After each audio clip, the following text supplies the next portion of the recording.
Java nested for loop pyramid.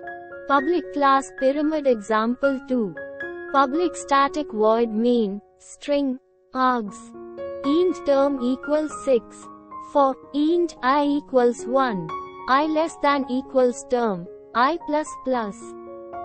For int j equals term, j greater than equals I, j.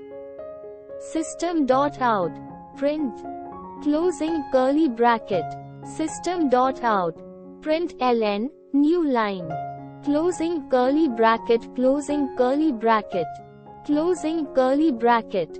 Here's a breakdown of each step.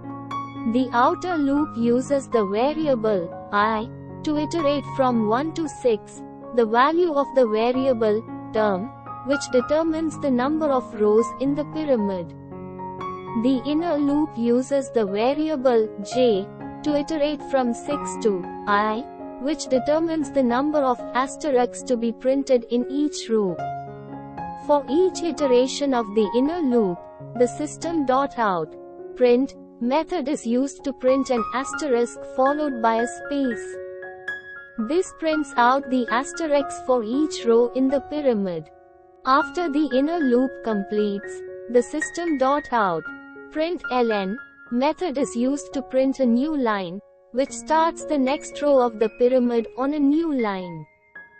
These steps are repeated for each iteration of the outer loop, which generates the complete pyramid of asterisks.